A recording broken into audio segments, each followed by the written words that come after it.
reflektim rreth ngjarjeve që ndodhin në vendet islame. Dietari i madh i tefsirit, Ebu Abdullah el-Qurtubi, i cili ka vdekur në vitin 671 Hijri ose 1273 Gregorian, i lindur dhe rritur në Kordoba të Spanjës së sotme, i cili ka përjetuar vitet e fundit të shtetit islam në Andaluzi, pak para rënimit të tij të plot, teksa komenton fjalën e Allahut të lartësuar: "Kam min fi'atin qalilatin ghalabat fi'atan kathiratan bi idhnillah." Sa herë një grup i vogël ka mposhtur një grup të madh me lejen e Allahut. Kurtubiu shpreh dhimbjen e tij të thellë për gjendjen e muslimanëve në kohën e tij.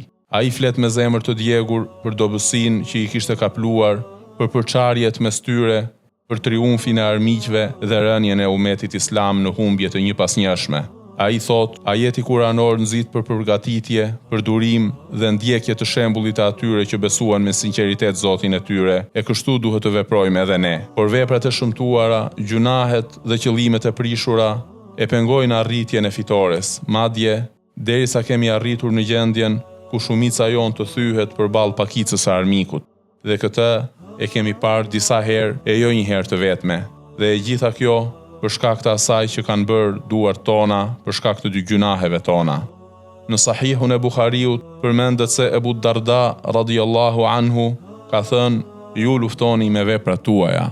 Po në Sahihun e Buhariut gjithashtu përmendet hadithi ku profeti sallallahu alaihi wasallam ka thënë: "A nuk furnizoheni dhe ndihmoheni nga Allahu veçse për shkak të dobëtëve tuaj, por veprat tona janë të pavlefshme. Të dobëtit janë lënë pasdore, durimi është i pakët, mbështetja tek Allahu është zbehur dhe devotshmëria është inekzistente."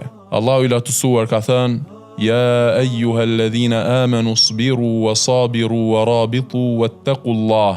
O ju që keni besuar, bëni durim, tregohuni të qëndrueshëm, qëndroni të gatshëm dhe kini frikë Allahun. Dhe thot gjithashtu: "Wa 'ala Allahi fatawakkalu in kuntum mu'minin." Dhe vetëm te Allahu mbështetuni nëse jeni besimtar. Dhe thot: "Inna Allaha ma'al ladhina ittaqaw wal ladhina hum muhsinun." Allahu është me ata që kanë devotshmëri dhe ata që bëjnë mirësi. Dhe thot: "Wala yansuranna Allahu man yansuruh." Allahu do ta ndihmoj patjetër atë që e ndihmon atë. Dhe thot gjithashtu: "Ya ayyuhalladhina amanu idha laqitum fi'atan fathbutu wadhkurullaha kathiran la'allakum tuflihun." O ju që keni besuar, kur të përballeni me një grup, qëndroni të vendosur dhe përmendeni Allahun shumë që të shpëtoni.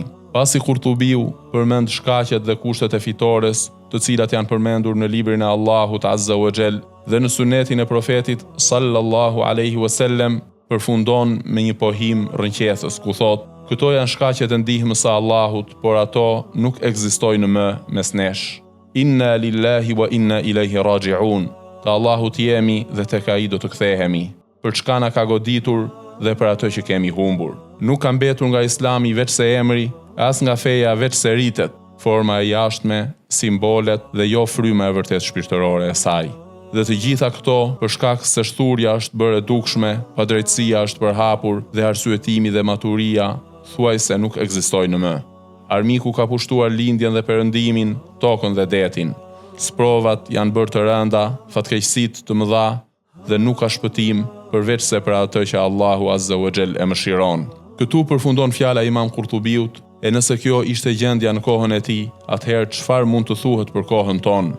Më shumë se 7 shekuj më vonë, ku shirku dhe ateizmi janë përhapur me të madhe, ku shfaqja e gjunaheve është bërë normë, ku imoraliteti dhe shturja morale janë kthyer në vlerë, vjedhja dhe zhvatja kanë marrëdhëun dhe rishfeti jepet e merret gjithandej, ku njerëzit janë larguar nga libri i Allahut dhe rruga e të dërguarit të tij sallallahu alaihi wasallam, ku interesi për mësimin e fesë dhe marrjen e dijes fetare është thuajse në nivel zero. Padrejtësia, pabesia dhe dyfytyrësia kanë arritur në një nivel tronditës, ndërsa fatkeqësitë që përjeton ummeti të lënë pa fjalë. Prandaj, rruga e vetme drejt ndihmës së Allahut dhe largimit të fatkeqësive është kthimi tek Allahu, Zoti i qiejve dhe tokës, dhe ndjekja e rrugës së profetit sallallahu alaihi wasallam.